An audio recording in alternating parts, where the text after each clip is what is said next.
Welcome to Industry Ignited, the podcast where we spark bold conversations with the leaders, innovators, and problem solvers shaping the future of industry, manufacturing, and B2B business.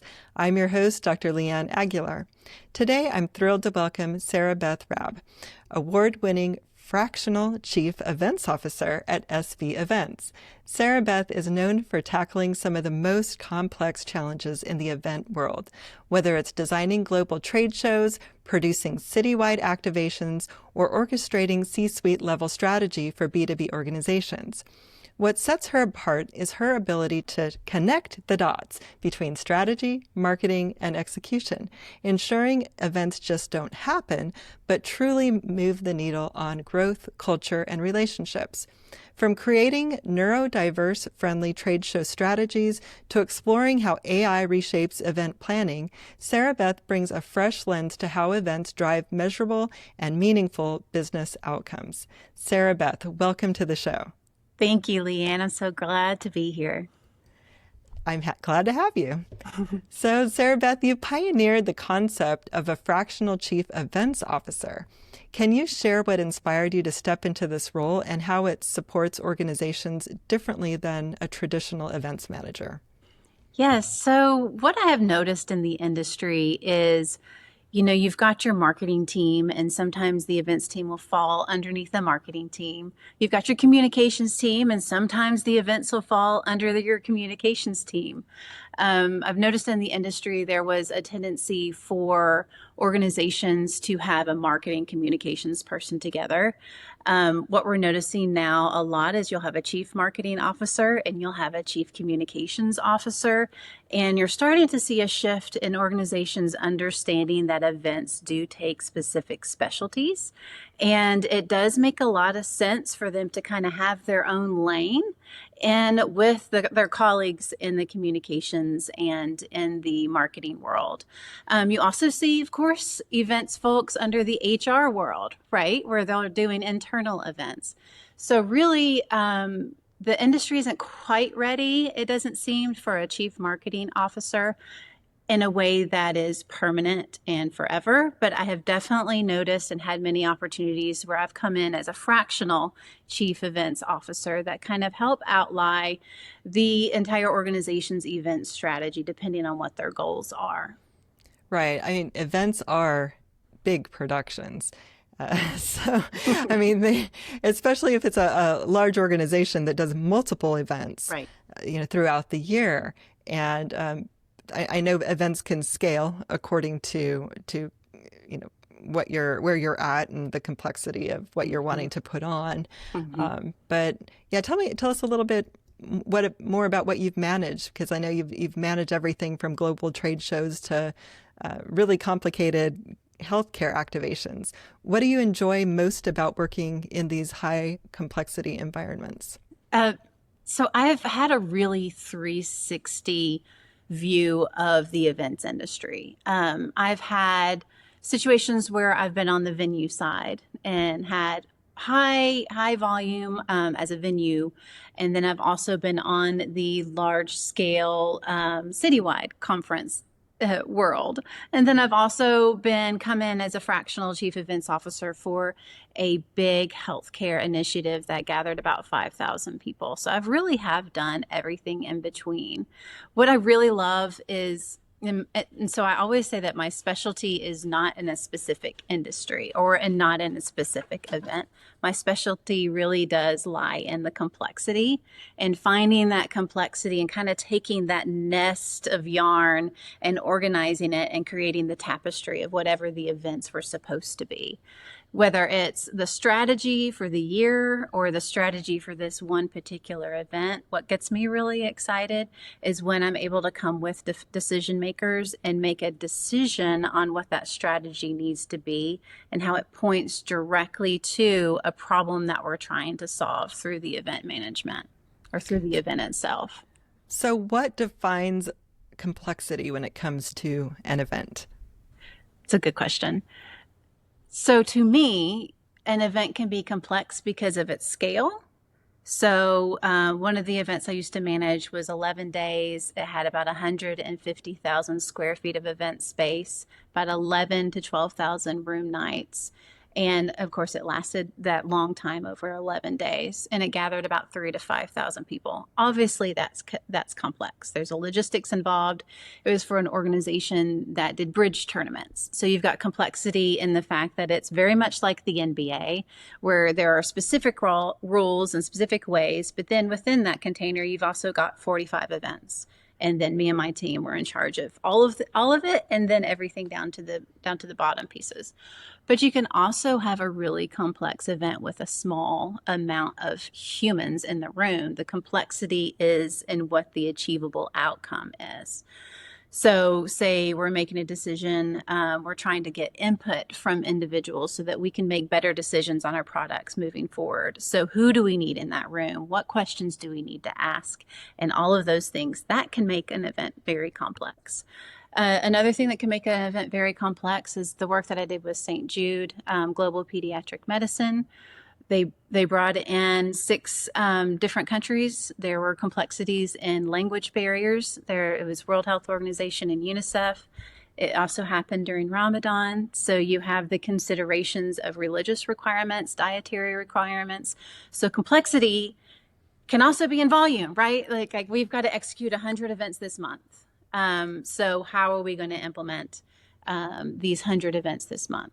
So it really does depend. In my mind, complexity is just when it's nuanced and it's multidimensional, depending on what's going on.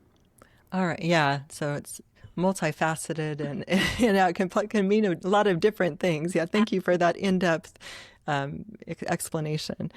How has your experience across industries, from healthcare to luxury to research, shaped your approach to event strategy? So one thing I have noticed is that regardless of industry, events always need to evolve. That's number one. Also, regardless of industry, you're dealing with humans in person. And so that is, everybody has a nuance within their environments and within their audiences. But the most important thing is to understand that you are working with humans and individuals and ultimately trying to establish connections. That's definitely the foundation for all events. Is all events in general are trying to establish connections, whether it's to celebrate, whether it's to sell, whether it's to create relationships. Events are all relationship building opportunities in general. And in your view, what makes a trade show or large scale event strategically successful for specifically like industrial and B2B companies?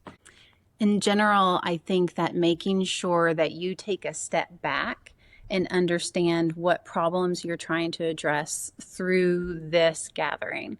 So one of the things I like to say all the time is don't go looking for apples when you went and planted orange seeds.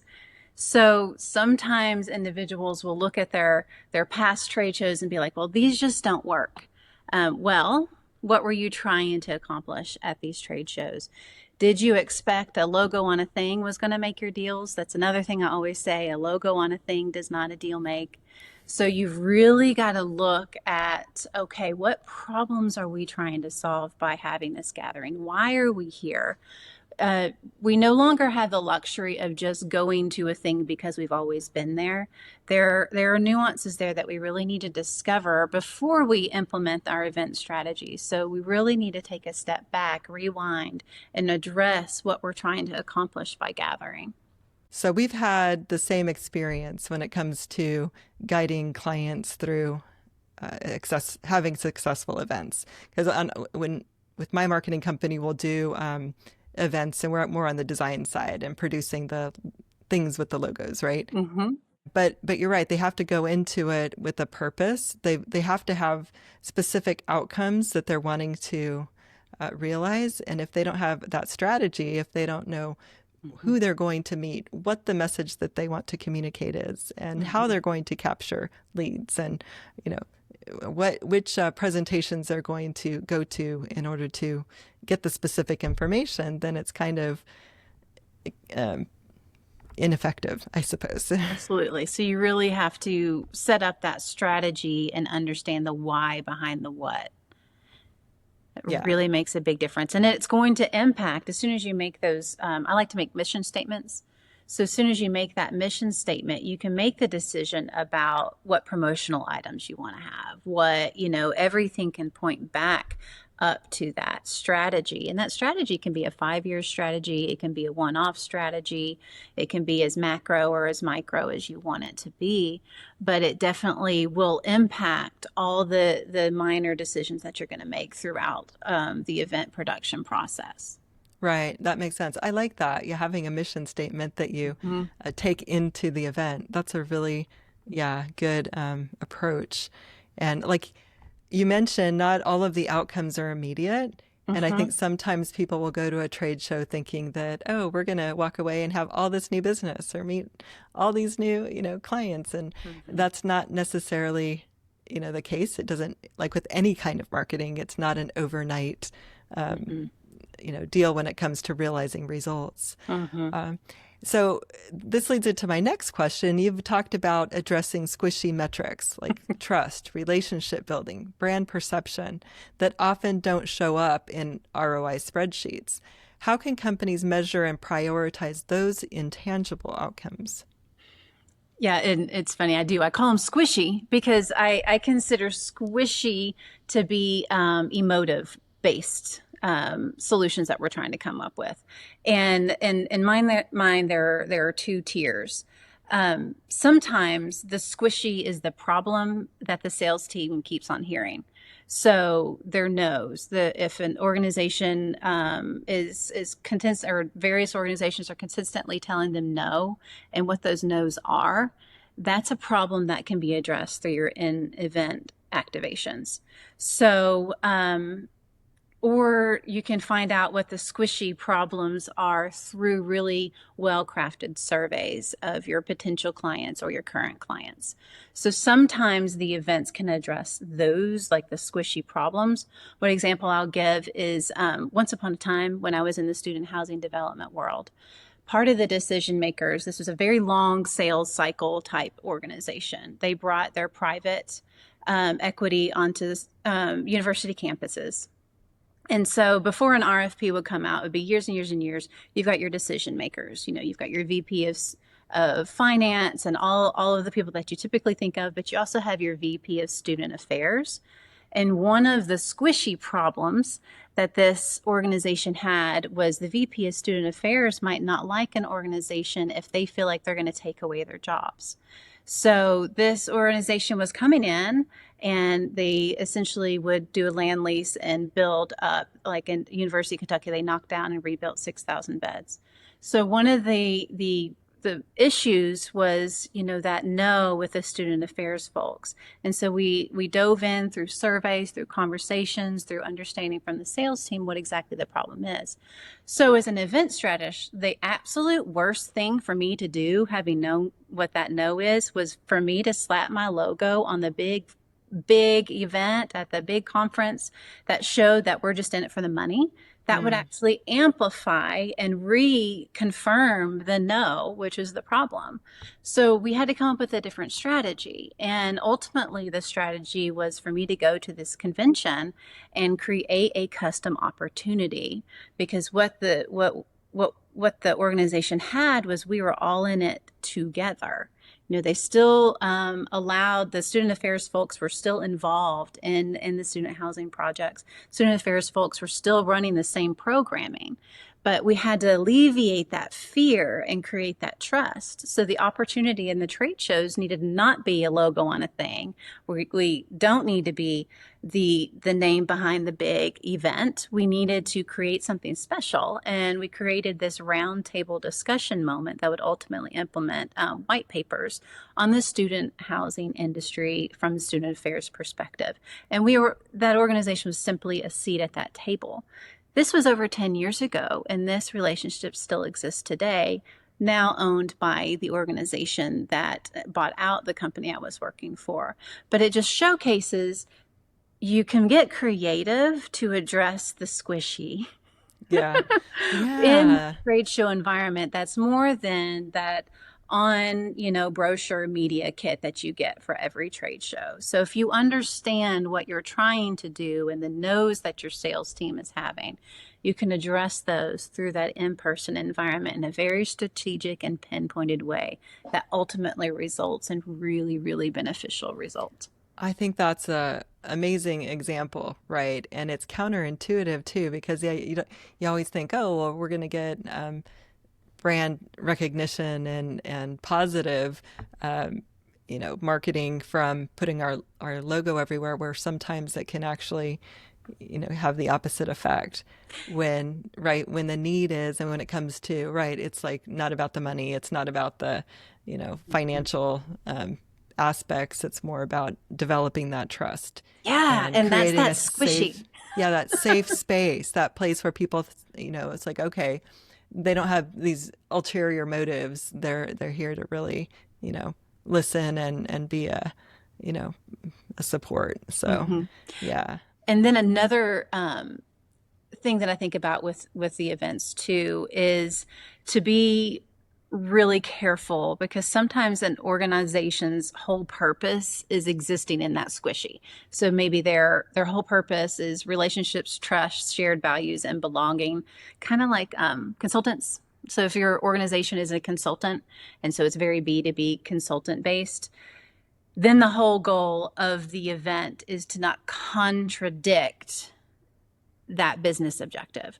So if so you can do that in really in bad ways, interesting ways, where say you're touting the fact that we're partners, and then you have a hosted event, and all you do is put your heads of your organization on stages and talk down to the audience. Hmm.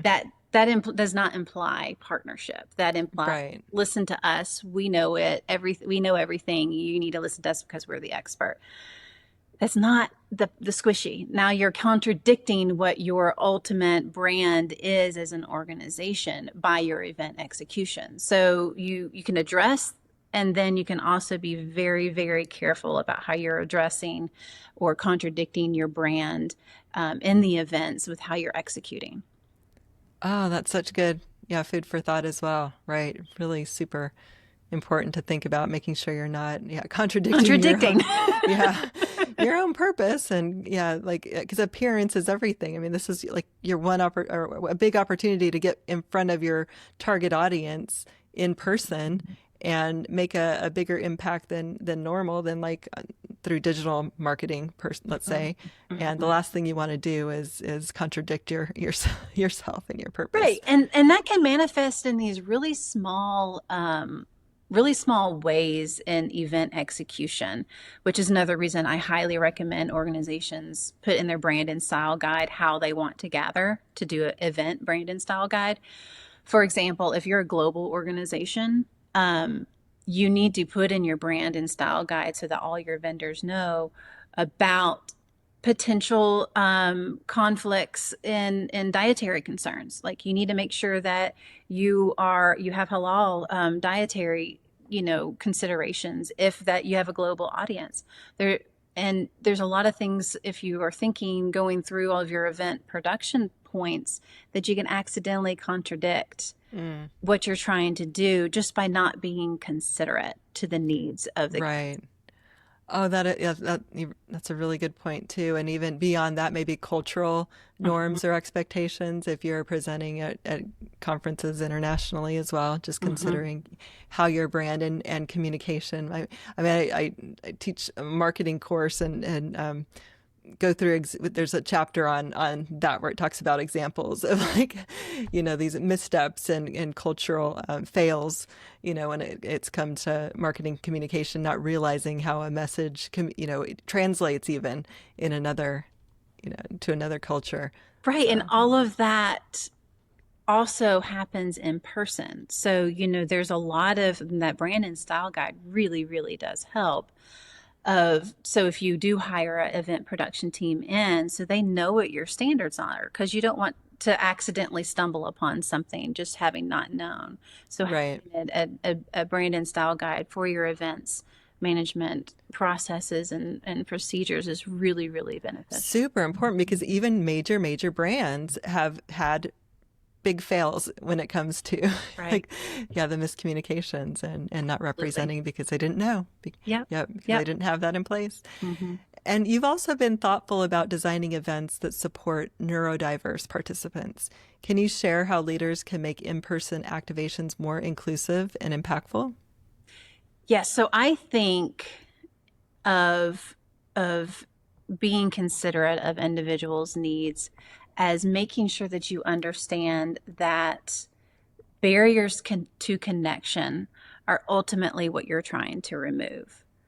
So you can take a step back and acknowledge that you don't have to accommodate everybody's potential barriers to connection. I do really highly recommend for organizations to look at their data points and to look at their audience, and if we are being wise, look at the numbers and say, okay, if 10% of these individuals are, say, neurodiverse or what have you, or 10% of them are of the Jewish faith, or whatever the potential barriers to connections might be, if you lost that 10% in sales, would that negatively impact your business development goals? So I like to think about it from a data standpoint. Yes, we are all kind.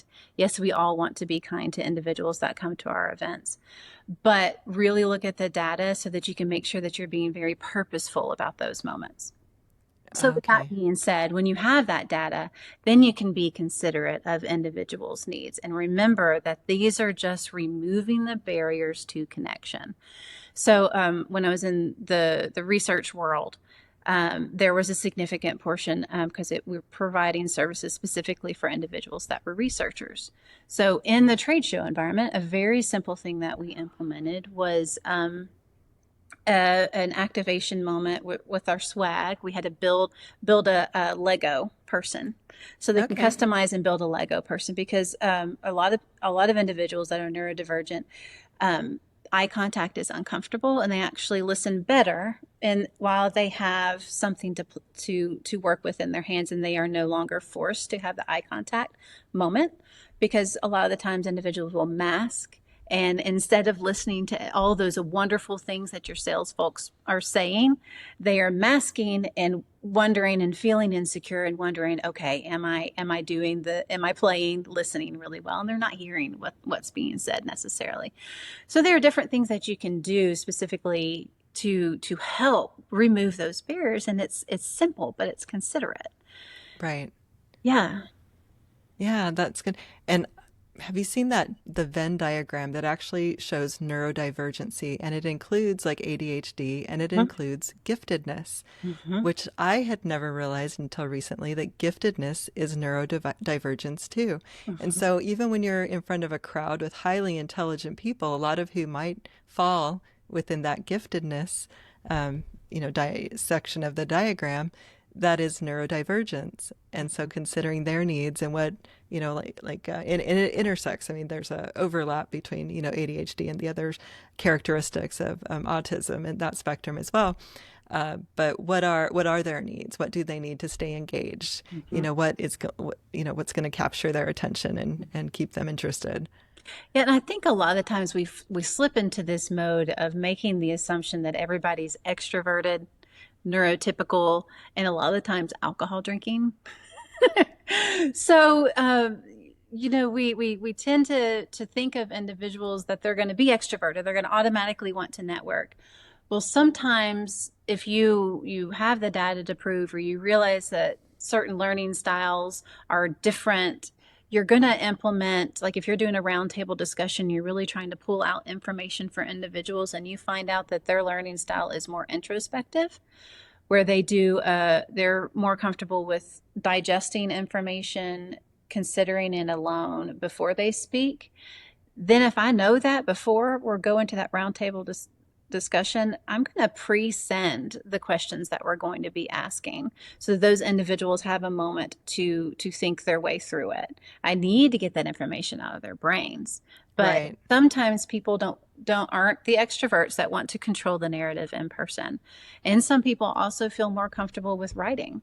So if you want the inside of their brains for this roundtable discussion about how we're going to make our product better, or whatever the reason that we're gathering is, you need to be considerate of those learning styles and those speaking styles as well. And that can be implemented in so many ways in your in-person environment, just by Right. thinking your way through your audience. Yeah, and personality styles as well. Like you brought up a good point as far as the not being or being an extrovert or introvert.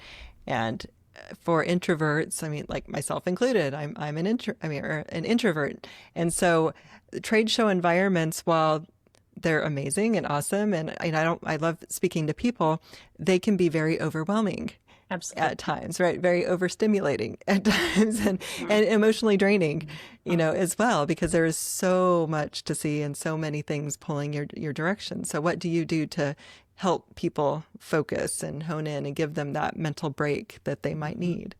Yeah, and I think we have event organizers especially have a tendency to just jam pack an agenda without those moments of breath. That moments of breath is good for anybody, regardless of personality types. But I think we do have a tendency to just put everything, we've got a breakfast, a lunch, a dinner, and then an after party and all of that. And regardless of personality types, that's exhausting. But Yeah. especially for introverts, we start masking at, X many hours of being on the clock, because now we're faking it. Yeah. So that becomes, then at that point it becomes a barrier to connection, because then I'm just Right. masking my way through the rest of my conversations. It's not going on behind here. So really, ultimately, to kind of wrap it in a bow, is what can we do to remove those barriers to connection so that we make sure that we still ultimately serve the mission of why we're gathering, and then have those moments of connection together. Wow. Wow. Really fascinating. Yeah. So you're currently developing or experimenting with AI in the event production space. What opportunities and challenges do you see for AI in planning large-scale, multi-day, complex events? Yeah, so it's really, AI is absolutely fascinating. I'm in the middle of this really interesting experiment through Club Ichi, which is a gathering of event professionals, a very large organization that gathers event professionals. We actually have a hackathon that's happening on September 24th, where we're going to showcase what we've learned. It's very meta. It's basically an event about how we created the event using AI about the event. So Okay. so very Very, meta. very meta. So it's been fascinating, because you can almost get overwhelmed by the number of tools that are just constantly coming out in the market. Yeah. Um, Almost. yeah, it can be overwhelming. Yeah, it can So be. Yeah. these folks, we're all just event planners, right? We're all event managers of various roles and responsibilities, and we're coming together and taking the full stack of event production and using AI to implement various portions of the stack. We're probably about 4 weeks into this experiment, and one thing that seems to remain to be true is it's best to understand what problem you're trying to solve, and then find a solution to solve that problem, as opposed to get excited by the new shiny thing and then just gravitate to the new shiny thing. Because if you're not careful, AI becomes a barrier to productivity in this case. Sometimes it becomes more complicated. Right. But there really are some solutions that are fantastic at outsourcing some of your executive function, Yeah. which is amazing. But ultimately, we are the ones that are crafting the strategy, the creative direction, the what, again, the why behind the what. So you have to think of those as tools. It's no different than when we all got really excited about computers. It's no different than when Excel, came out, and all the accountants were freaking out because they thought it was going to, completely change everything and they don't need accountants anymore. It's just another tool that helps us in what we do for a living, really. All right. And so when you're helping organizations or companies create trade show activations, are you implementing AI technology into the event itself? Are you selecting and making the recommendations of what technology that they use at the trade shows so the clients aren't overwhelmed? So what's interesting is a lot of the tools that event managers are using are implementing AI already into their system. So a lot of the registration tools, a lot of the event diagrams and all that like stuff that we do on a daily basis, they're implementing AI into that. What is something that we collectively need to decide is multiple things, is how are we going to use the security processes that an organization, say they have data security concerns, what are the barriers that we need to put about those data concerns, and what are we going to allow AI to have insight into is something that we really need to keep an eye on. But what AI is fantastic at doing for the event production standpoint is taking a bunch of data that, and from my world on the event strategy, I can take a bunch of data and I can digest it in a very succinct way by using various AI tools, which is really makes life really interesting. And I often use AI as an external processing agent, as just kind of a coworker to help me understand better what I think about something.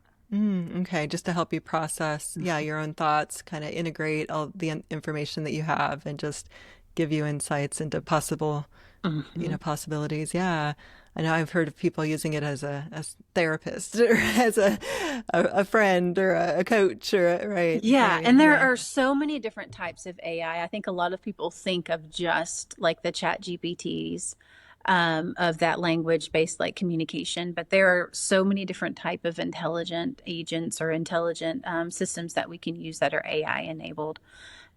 So it's very, very important to think of it as complicated as a computer system is, because AI really is as complicated as a computer system is. There are multiple different types of levels Right. and tools. Yeah, but overall, it makes sense that integrating AI with event planning would help make your job a lot more efficient Mm-hmm. and save you a lot of time Mm-hmm. and like you said, process more quickly Mm-hmm. and come up with alternative scenarios and situations. Mm-hmm. And with so much virtual content out there, what role do you think in-person events will play in the future of B2B marketing and industry growth? So I do think that in-person events are going to become the rare jewel of connection. So now we have the ability to easily put out a lot of digital content, and we exist, very frequently digitally. Like right now, we're digitally connecting, and that's wonderful and amazing and very powerful.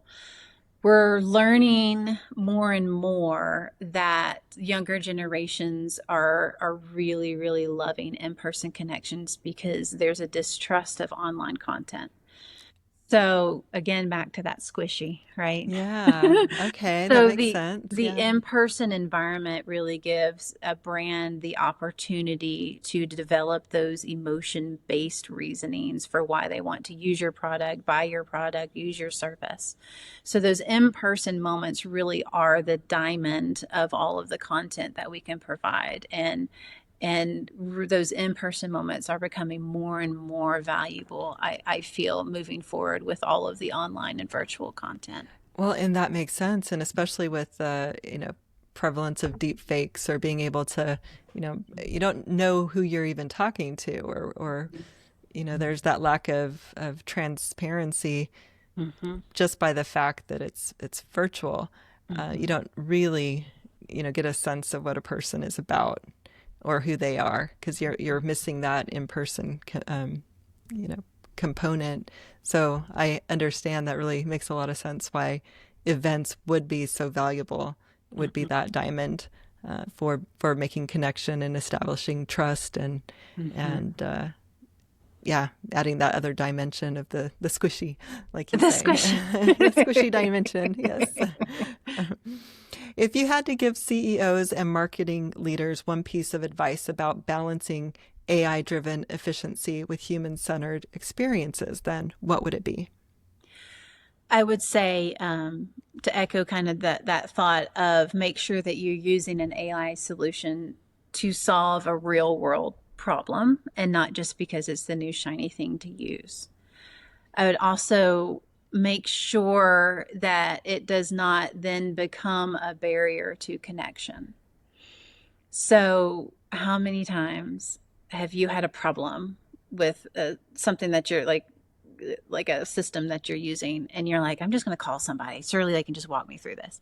And then you get on a phone system that's not a well designed phone system, and you're talking to, the robot, and you can't get to the customer Oh, yes. agent to So help you. frustrating. So frustrating. That Yes. is so annoying and so much a barrier to the service that organization was attempting to provide.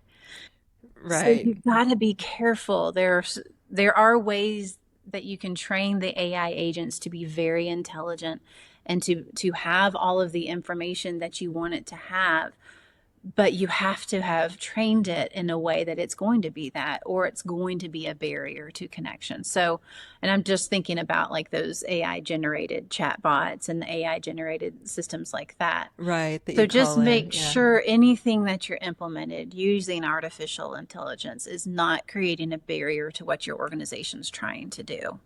So that's the piece that I think we easily get distracted by the new and shiny. And it's very important to just be considerate of what is the overall purpose of our whatever we do, and make sure that AI isn't taking over and putting a barrier there. Yeah. That it is ironic that a lot of times you're calling in to solve a problem because you're frustrated, and then you end up more frustrated because there's you're not able to get that answer and that human connection. For leaders in manufacturing and industry, why should they view events as more than just a marketing expense? I think it's really important to recognize that events can be drivers for a public opinion, sales engine primers, and internal team building, and even more. So, events can address a significant amount of need within an organization, both internally and externally. So, I really, really recommend that you think outside of the box for your events, and don't just do an event because you've always done one. Get really creative and really think through what problems could we actually solve by having a gathering about this, instead of just putting out a podcast, even, or instead of putting out a white paper, instead of putting out, can we actually address this with an in-person gathering instead? Yeah. Are you seeing more C-suite leaders participating directly in events these days? Yes. I think it, depending on the organization and ultimately the reason for the event, team building definitely. If an in-person moment with the C-suite, to help lead their team in the right direction, to make sure everybody's rowing in the right direction, I think is definitely happening more and more. Having the C-suite speaking on stages has always existed, but I think it's even more and more important, because I think us in general are really invested in organizations' leadership and what they think about things. So I think it's really important for them to have those moments, either on stage, in person, at events, to be included in the conversation, so that the buyers or the other businesses that are buying from them really understand the vision for the organization. I think it's more and more important that they're integrated within in-person environments, for sure. Yeah. How do you see the role of events evolving in the next 5 to 10 years, especially as industries face longer sales cycles and growing complexity? So I'm really curious to watch that, because I think that we understand now the importance of in-person connection, since we had that kind of taken away from us from a pandemic, right? Where we have this like really deep scar from what the experience was for our in-person gatherings to be taken away from us. To balance that out, we also have virtual gatherings and the convenience of those virtual gatherings and what those are. So there's almost a hybrid moment right now where we can gather virtually, and that is impactful. But those in-person gatherings, again, really, really, really do feel like the diamond in the crown of the marketing or the communications or the HR ultimate goals with the organization. Absolutely. Yeah. Finally, what's one leadership lesson from your journey that you'd pass on to executives who are trying to maximize growth through strategic experiences? So I would definitely say understand the why behind the what. You know, you want to gather, but you need to take steps back and understand what problems are we solving? What are we doing for this gathering? And if you need help with kind of coming up with what that is, hire an event strategist that can really help dive into that. And that can then take that why behind the what and implement it in a really strategic way with that ultimate mission in mind. Those details will impact the ROI of the event, the ultimate goal of what the event was. So definitely just taking a moment. I think sometimes we just get so busy and going, and with a short time span. But if we just wait just a breath and go backwards and decide our strategy before we start implementing our event production, I think that's really, really important piece. Yeah, yeah. And I think the skills that you're bringing to the table are so valuable. I think events are so much can be so much more complex than people realize, and having a strategy that you bring to the event and all of the things that you mentioned in this conversation can really boost the ROI. You know, really create a whole different experience and outcome than just having your, assistants go and show up and have a little booth with, your brochures. Yeah. You're missing out on a big opportunity if you're in front of your target audience. You put your best foot forward. It would be like going to an interview and just wearing, shorts and a t-shirt and not combing your hair, right? So it's like 100%. yeah, it's really showing up. And so Sarah Beth, thank you so much for sharing your expertise and perspective today. And yeah, it really, you brought to the table how your ability to take something complex and intricate as a large scale event and tie it directly to business growth and trust, all the squishy things that we talked about, Things. all the squishy things that are so super important and AI cannot create, right? It's like in this digital age where there's so many amazing things that AI brings to the table, there's still those squishy things that can't be replaced. So tell us where we can learn more about you, about the event you have coming up, and get a hold of you. Yeah. So, of course, I'm on the LinkedIn, Sarah Beth Raab, and my website is sbeventsboutique.com. And you can absolutely connect with me on either one of those places. And yeah, I would be love to meet with you guys. Awesome. And did you want to say anything about the AI event that you had coming up where you can learn more about that? So the AI event is hosted by Club Ichi. That's ICHI. You can find them on LinkedIn, and you can even follow Glitch Botson on LinkedIn, who is a bot that we created that is going to be dropping all of the information about the event, including how to sign up and everything. And it is a pay what you can event.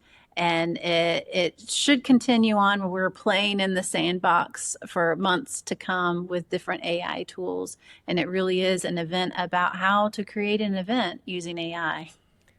Very interesting. Yeah. So listeners, please make sure to follow and meet. What was his name again? Glitch Botson. Glitch Botson. Follow Glitch Botson on LinkedIn.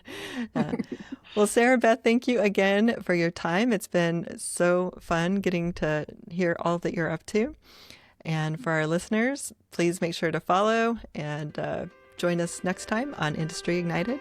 And until then, stay bold, stay curious, and keep igniting industry.